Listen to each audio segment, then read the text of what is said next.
DJ Moore, Cole Kmet, and D'Andre Swift have all been under pressure this offseason, but they're buying in on what Ben Johnson is selling as Chicago Bears head coach.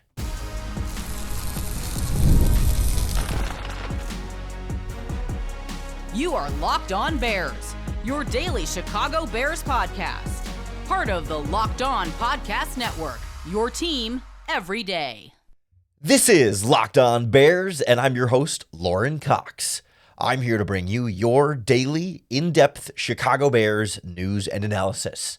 You can follow me on Twitter at CoxSports1, and you can follow the podcast at Locked On Bears on TikTok, Instagram, Facebook, Twitter, and the Locked On Bears YouTube channel, where you can keep up with all of our video podcasts as well. Thanks for making Locked On Bears your first listen today. We're part of the Locked On Podcast Network, your team every day.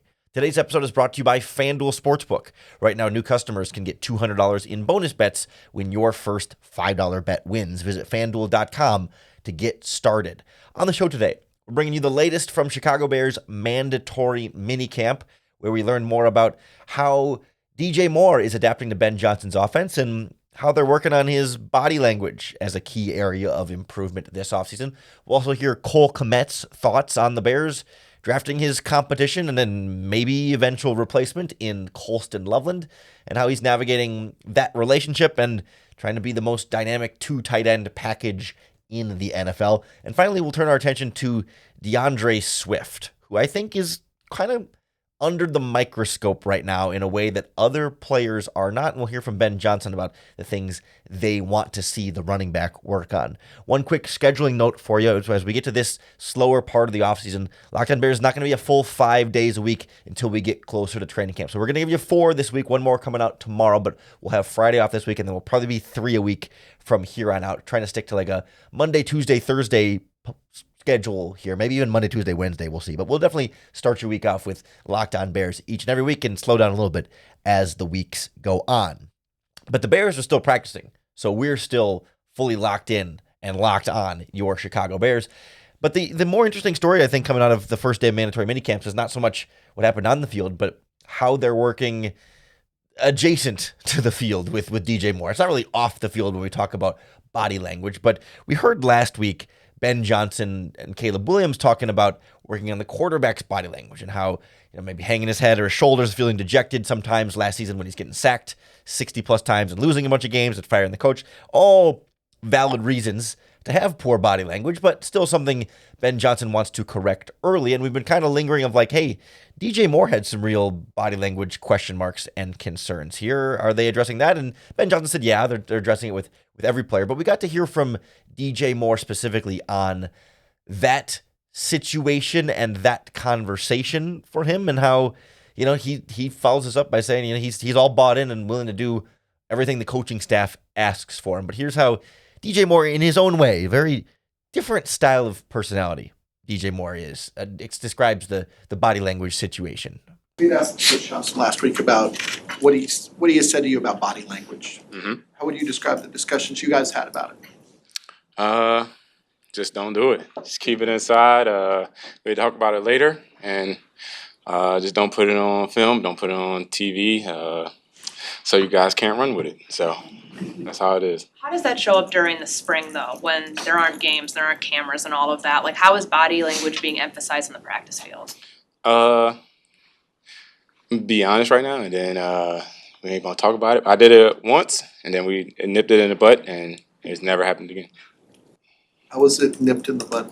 How was it? Yeah. I just said I ain't going to do it again. So there's a certain amount there of like, take my word for it kind of thing of like, I said I'm not going to do it anymore, so that's all you can do. But I do think the way that Ben Johnson has built in these expectations from the start, it's something where like there's no hiding it. Like, we'll see exactly how this plays out. We've heard the head coach talk about in order for the players to get the ball and be key parts of the offense, they have to do everything the coaching staff asks of them, including, blocking. They said no block, no rock is one of the big slogans and emphasis for this offense. But it's about the body language. It's about the details. It's about doing all the little things. And they've said the players that do what the coaching staff asks of them will get the ball more. And the players that don't won't get it as much. And so when it comes to DJ Moore and the body language and the blocking and all the little things that we, question about him despite being a 1,000-yard receiver and a number one guy, like, we will see pretty transparently how well he actually follows that word and does all these things that the Bears coaching staff is asking of him, because they're going to make it as much of a meritocracy as possible, that if he is in his full role as a number one receiver and the lead option in the passing game, like, then we will know that DJ Moore is doing everything the coaching staff is asking him to do. And if he's not getting that role on offense and having as many opportunities as the number one weapon, then we'll know he's not doing all the things the coaching staff is asking for, right? There's no real ducking or hiding it or keeping it behind the scenes or behind closed doors or whatever it might be. Like, this will be a fairly, I don't want to say transparent, because we might not get a lot of the details, but we'll see the results, right? If everyone follows through on their word in either direction, we will know about it. And DJ Moore has been forthcoming enough to say, like, hey, I don't even know exactly what my offensive role is going to look like this year. He kind of admitted, I could see the ball less. I might not see the ball as much. There's a lot of weapons and targets to go around, between Adunze and Burden and Kmet and Loveland and D'Andre Swift, and we'll talk about those guys in a minute here. Like, it's very possible DJ Moore doesn't have 140 targets this year the way he did last year, but I think the thought process is that the other weapons are going to take a lot of defensive attention as well, so they can help get better matchups for DJ Moore, and that the offense should put him in better positions to succeed. So maybe he gets fewer targets, but has just as much, if not more, production, because each catch he does make goes for more yards. I mean, he averaged a career low 9.9 yards per reception this past season. I think they see the opportunity of getting more out of DJ Moore, even if maybe he's overall getting fewer targets and volume directly thrown his way. But we've seen Ben Johnson line up in the slot a bit more so far this offseason. He said that's not permanent. They're just kind of checking how each receiver can handle each different position, because you never know if there's a certain matchup they want more in the slot for, or a certain opponent or game situation, a certain play, a certain route concept, or you never know if there's injuries somewhere else at wide receiver and you just need to move guys around. You want them to all be available to line up at each of the different receiver spots and know the responsibilities. And the coaching staff can then get a better sense of who's better at what and how much they can rely on players in each situation. It just helps you be less predictable as an offense overall. So I think everything is pretty hunky-dory with DJ Moore right now, that everything is heading in the direction that they want it to, and everyone's on the same page. And I think the expectations are clear, the communication's clear, and DJ Moore has responded the way the Bears coaching staff wants him to do. And so now it's all just about, building more of that connection with Caleb Williams and finding his role in the offense, and everybody getting put in the best position to be successful. And I think it's pretty easy to buy in when you trust and you've seen what Ben Johnson has been able to do with other receivers and say, oh, great, he's going to try and do that with me. I'm really excited, even if, maybe if fewer targets or whatever, or I'm playing the slot more or whatever, or I have to block a little bit more, it's worth the investment and the effort to put in for the results. And the question about the body language kind of is more a bigger deal if you're not getting the results, right? Does body language become a problem if you're losing or if you're not getting the targets? And that's sort of a double-edged sword there, where it's like, if the Bears are winning, body language isn't really a problem for anybody. And if they're losing, body language is a problem for a lot of people. So as long as Ben Johnson continues to be successful and that if this team takes those steps forward we expect them to, then I really don't expect body language to be much of a problem, and that everything will be fine with DJ Moore. You could imagine somebody like Cole Kmet might not have the best body language after they draft his competition and maybe eventual replacement in the first round, but all it took was an in-depth phone call with Ben Johnson after the NFL draft to kind of get Cole Kmet on board and help him understand what that's going to look like in the offense. So we'll hear from the Bears' number one tight end about that relationship with Loveland and developing that relationship with Ben Johnson and what their role looks like in the offense, where they're competing and where they're working together, next on Locked On Bears. This episode of Locked On Bears is brought to you by our friends at FanDuel Sportsbook, America's #1 sportsbook. You got the NBA Finals starting up shortly with highlight-worthy performances and major momentum shifts in every game. So whether it's the game-winning shot or a breakout player, there's never been a better time to get in on the action because FanDuel makes it easy to stay in the game, whether it's before tip-off or live once it's rolling. With player props, performance trends, and same-game parlays, fans have more ways than ever to play smart and win big. And if the NBA Finals aren't your thing, you got the Stanley Cup Final over in hockey. You've got the baseball season you can bet on, plus the upcoming football season. Bears-Vikings in Week 1, Caleb Williams passing yards, Ben Johnson's Coach of the Year odds, and so much more, all in a FanDuel app that's safe, secure, and super easy to use. If you're new to FanDuel, it's the perfect time to sign up. Head to FanDuel.com and place your first $5 bet. If it wins, you'll get $200 in bonus bets on top of the winnings from your $5 bet. Make every moment more with FanDuel, official sports betting partner of the NBA. DJ Moore shouldn't have too much reason to be upset or concerned heading into Ben Johnson's offense. It should be very, very suitable for him. But I could understand Cole Kmet looking around and saying, hey, wait a minute. They just used a first-round pick on a tight end. That's my position. And Ben Johnson's offense have typically only really used one tight end primarily, and the Bears' offense has been very Cole Kmet heavy, and all of a sudden, can you feel not even doubts creeping in, but just sort of the writing on the wall? That's sort of been lingering, and Bears fans have already been trying to trade Cole Kmet or whatever, and they're not going to do that. Like they didn't draft Colston Loveland with the immediate plan to move on from Cole Kmet. Both of these tight ends are going to be part of this Bears offense this season, especially because, most importantly, Colston Loveland is currently injured. He is not participating in practice, hasn't been participating in practice.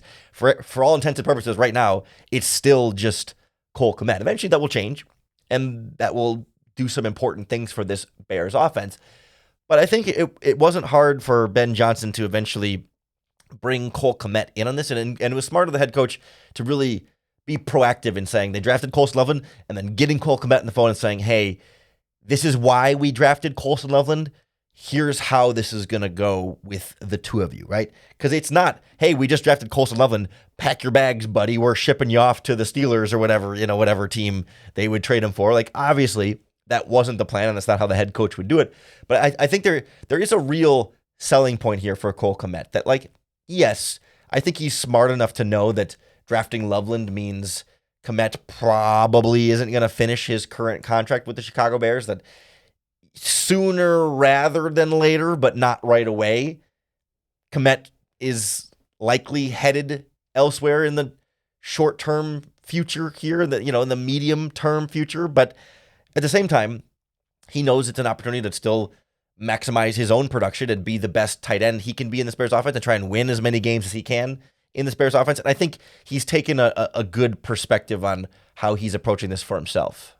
Getting to know Colston's been great so far, and I want to give him as much knowledge as I can, and give him all the things that I've learned, and get him up to pace as soon and as quickly as possible, so that he can go out there and be the best football player that he can be this year and going forward. And so I'm excited about that, and it's been awesome to get to know him here these past few weeks since he's been drafted, and I think he's going to fit just fine in our room and in the offense as well. What are your thoughts when the team drafts somebody a tight end at number 10 overall? Yeah, I think at first you're taken back a little bit, but I mean Ben was awesome about it in terms of calling me right away and kind of explaining the decision, and from there you're just all on board on it, and you kind of understand their vision, and you understand that there's going to be areas where we complement each other, and then there's obviously, just like in any position room, there's going to be areas where we compete for things, and that's football, and that's how it should be. So I'm excited about it, and I'm excited, to not only push him and then for him to push me, and we're going to make each other better. And,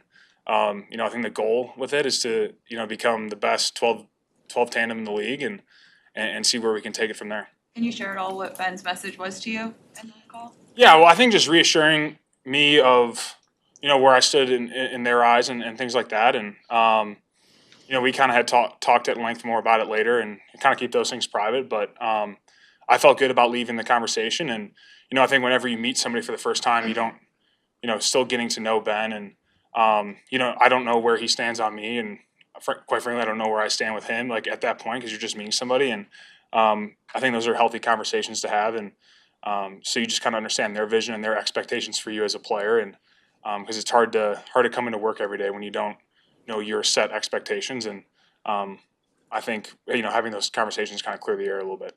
I think there's some slight comparisons here between Cole Kmet's situation and some of the ways that Caleb Williams had to buy in on the Bears too, where it's like, yeah, it's not ideal for Cole Kmet to have the team draft a tight end in the first round. Like, yes, that wouldn't necessarily have been his preference, just like maybe it wasn't at the time Caleb Williams' preference to come to the Chicago Bears.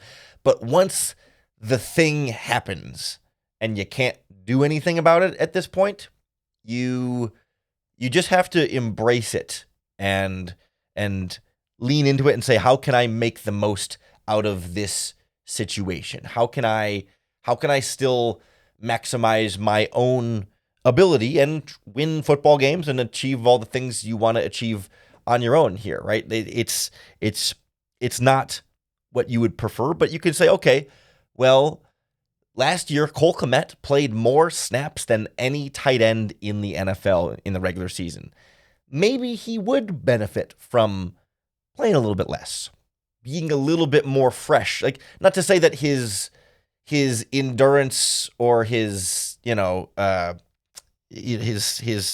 football shape wasn't good enough, his athletic ability, that he was like getting totally gassed at the end of games.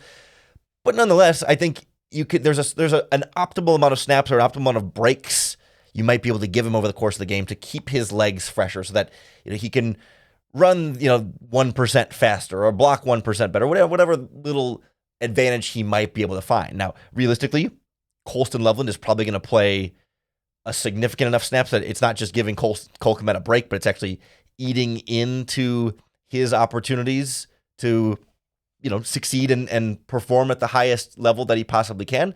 But I also think there's going to be opportunities where when they are on the field together, it's another mismatch and it's more defensive coverage that's going to have to be paying attention to Colston Loveland and can pull defenders away from whatever side of the field Cole Kmet's on. That if Kmet's over the middle and Loveland's working the sideline, then it's going to pull guys that follow Loveland. Like, it can create better matchups for Cole Kmet as well. And sure, overall, it's probably going to hurt Kmet more than it helps him, but it's not like he is doomed to do nothing this season and fade off into an unimportant player in the offense and be a healthy scratch or whatever it might be. Like, we remind you that, again, that Colston Loveland is currently injured and a rookie. So it's going, like, Loveland is not going to step on the field week one and be 1,000-yard caliber tight end right away. Like, that's just not very realistic expectations. If Loveland's not getting started until training camp at the earliest, this is still going to be Cole Kmet's offense, Cole Kmet's role, Cole Kmet's team. Like, he's going to be the number one tight end for, at a very minimum, the entire first half of the season, if not the entirety of this season. So he's going to be just fine. And he can help Colston Loveland along the way. He can be a team player and buy in and do all the different things that Ben Johnson is asking for him. And I think, like, everything can be fine. Next offseason, that's when things have the potential to get iffy in terms of, like, trade possibilities and whether they want to make Loveland the number one tight end and whether they still want to pay Cole Kmet as much money as they have that he's due if he's going to be in a smaller role in the offense. Like, sure, but that's like a future problem. And Kmet doesn't need to spend any time right now specifically worrying about that or, being concerned about it. Like, he's just got to be bought in on what they're doing. And by all accounts, he is certainly trending in a positive direction that way. Same thing is true in the backfield for D'Andre Swift, whose future is questionable in the long term. But for now, he's still the Bears' number one running back, and he's got to buy in and prove himself too. And I think the relationship with Ben Johnson, existing relationship, can be a good thing, and it can also be a question mark in there too. And I think this mandatory minicamp is going to be really critically important for him in particular, more than guys at a lot of other positions. So we'll explain where things stand for D'Andre Swift right now and what these next few practices could really mean for him next on Locked On Bears.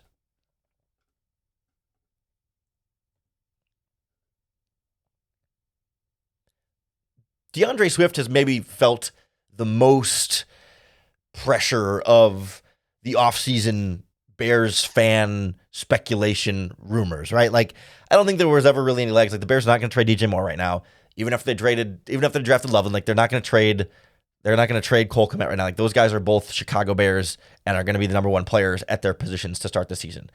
D'Andre Swift is the one where there's perhaps a little bit more real smoke behind the idea that the Bears could still add more at the running back position, whether it's a free agent like Nick Chubb or J.K. Dobbins, or the potential for a trade that nothing's been reported on a trade, but the potential for a player like Antonio Gibson from the Patriots, or Kenneth Walker from the Seahawks, or Bryce Hall from the New York Jets.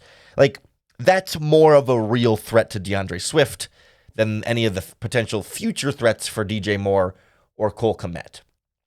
Swift doesn't strike me as a guy who listens to any of that or hears any of that. I mean, he acknowledged at minicamp, like, yeah, last season wasn't as good as I wanted it to be, and I need to be better in 2025. Like, he is self-aware enough to know that he needs to be better and that there is pressure on him to be better. But at the same time, I don't think he's somebody who's getting lost in Twitter speculation about other running backs that could be coming to the Chicago Bears. But I think there's a particular evaluation of D'Andre Swift happening right now that will shape whether the Bears decide to add more running back before the start of training camp, or just roll with Swift, Roschon Johnson, Kyle Monangai as a group that I think can be good enough as they stand right now. But these mandatory minicamp and OTA practices will go a long way towards deciding it. So let's start here with Ben Johnson talking about the specific things they're looking for from D'Andre Swift right now. And then I want to dive a little bit deeper into why this is particularly important for him and his position versus other players on the roster at OTAs and mandatory minicamp, I should say. As you've reconnected with D'Andre Swift, what are some of the things you've emphasized with him that you want to get out of him this year as you guys get reacquainted? Well, I think I've got a history with him. I was with him when he was a rookie, and then certainly my first year calling it there in Detroit, he was with me as well. So here's what I know about him is he is a fierce competitor. And that's what I love about him is when the lights are bright, you're going to know exactly what you're going to get. If you tell him that you're going to need 1 yard, 4 yard, whatever that is, he's going to find a way to put his shoulder down and move the pile and get that done for you. It goes back to what we're trying to instill for the entire offense, not just that particular player. Year 10, year 1, it's all about the basics here this springtime, the fundamentals. What does a proper pass block from the backfield look like? What's ball security look like? What's the proper catching the football look like? We're breaking it down to the studs and growing it up from there. So for him right now, it's the tracks on all of our run game, being consistent and true to that. And the pass pro is a little bit new for him as well. So clearly, like, Ben Johnson's being complimentary of D'Andre Swift here, right? Like, the question was directly like, what does he need to work on? So it can feel a little critical when he's like, well, he's got to do these things. But like, it started off with like hey, he's a hard worker and does all these things. Like, there's a respect there, and it's not like I think there's a real appreciation of Swift, right? Like, I don't think the Bears are just super, super eager to bring in a running back and move on from him. But that being said, I think it's a real evaluation right now. We've heard Ryan Poles say that they want to see how minicamp and OTAs practices go before they look at like any kind of free agent additions, whether that's a defensive line pass rusher or another linebacker, another safety's been thrown out there, or a potential running back to compete with Swift and the rest of the guys in the backfield. But I think what's unique about this situation is that at OTAs and minicamp, there's no pads on. So like, it's hard to evaluate a left tackle battle. It's hard to evaluate how well your pass rushers are doing because they can't really be the full contact physicality that those kind of positions demand. But running back has a little bit more that you can tell without pads. Maybe not a complete, thorough evaluation, but like when Ben Johnson talks there about working on the running back, the ball carrier's path, and like all the little details there, like how is he attacking the line of scrimmage? How close is he running, to the offensive line and sort of hugging that crease before cutting upfield and opening it versus maybe taking a wide path and wasting steps along the way. Like, those are things we can see without pads on. It's not exactly the same as it would be with pads, with contact, with tackling, and it does take away a running back's ability to be physical in those situations, and that's one of the things that Ben Johnson praised about D'Andre Swift. So I'm not here to say that they can perfectly evaluate exactly how good and how much they trust D'Andre Swift. But I think they can evaluate how he's fitting into the scheme and coming along better than they can evaluate the pass rush right now or the offensive line right now. And in some senses, even like receivers versus DBs and some of the physicality you're not getting in terms of route running and separation there. Like there's an aspect of the running back position here that you can get a feel for his instincts and feel in this outside zone scheme. A lot of the success he had that he was able to have last season in the Bears offense came when they switched to more gap scheme runs, a little bit more of a downhill style as opposed to flowing sideline to sideline. Swift had more success with that, but Ben Johnson's more that outside zone stretch run that Swift was struggling with a bit early on last season. So I get the impression that at OTAs and minicamp right now, they can get a better sense of how he's adapting to that and then use that to evaluate before training camp whether they want to go and make a running back addition. Same thing is true for Roschon Johnson and Kmet and D'Andre. Like this whole backfield is under the microscope to say, hey, do we need to add more here, or are these guys that we have good enough? I think they can be good enough, but they have to be able to show it at this time. And that's probably a little bit harder on running backs like Roschon Johnson and Kmet and D'Andre that I think are even more dependent on their physicality than just their speed and finesse. Like Swift can show that short area quickness and explosiveness without pads on, but Roschon Johnson and Kmet and D'Andre can as well show contact balance and physicality and ability to run through tackles as opposed to around tackles when they don't have their pads on. So it's a little bit more of a disadvantage for them in this kind of situation, but I don't think, but I still think from a scheme standpoint and from behind the line of scrimmage standpoint, how they set up runs is something that somebody like Eric Bieniemy can get a decent feel for to inform the urgency of adding a player. Because maybe they look at this and say, hey, the evaluation is not complete yet, but they're looking like they're on the right track. So let's go into training camp, see how these guys do, and then maybe after a week of training camp, we can decide whether we want to add anybody. Or maybe look at this and say, oh, whoa, these guys are not where we need them to be. We definitely need to add somebody. Like there's a range of outcomes here between everything is perfect and everything is horrible. Like maybe it can be, we think they're on the right track, but let's keep this evaluation period going, because it's not like day before training camp is the last opportunity you have to bring in any of these players. It can still be an ongoing evaluation, but I think that position more than others is a more complete evaluation. Not a totally complete evaluation, but a more effective evaluation at OTAs and minicamp than other positions that need pads on to give you a more holistic picture of their performance. It's only 3 days of mandatory minicamp. I know OTAs last week and before that was a little bit longer, and there's another OTA after mandatory minicamp, so it's not like everything gets decided in these next 3 days, but every update we get about Bears coming out of practice and these position battles across the roster, you can be sure we're going to break it down for you right here on the Locked On Bears podcast. So make sure you hit that subscribe button on YouTube or wherever you listen to podcasts, because that's going to be the best way to keep up with all of our daily, in-depth Chicago Bears news and analysis. Thanks for making Locked On Bears your first listen today. We're part of the Locked On Podcast Network, your team every day. If you're looking for a second listen, you can always check out Locked On NFL, Locked On NFL Scouting, or Locked On NFL Draft for more football talk from around the NFL, or find a Locked On Podcast Network podcast for one of your other favorite teams, NBA, NHL, MLB, and a bunch of college sports. We've got them all covered with daily podcast analysis. So go check out another Locked On podcast for your second listen. Coming back tomorrow, as we're going to compare the Chicago Bears rebuilding process with Ben Johnson and Caleb Williams to the Minnesota Vikings with Kevin O'Connell and J.J. McCarthy and the supporting cast and then the GMs. There's a lot of parallels between these two teams. So Luke Braun from Locked On Vikings will help us kind of put these two teams side by side and see where they're different, where they're similar, and how they're comparing along the way. So coming back tomorrow, make Locked On Bears your first listen once again for another opportunity to bear down.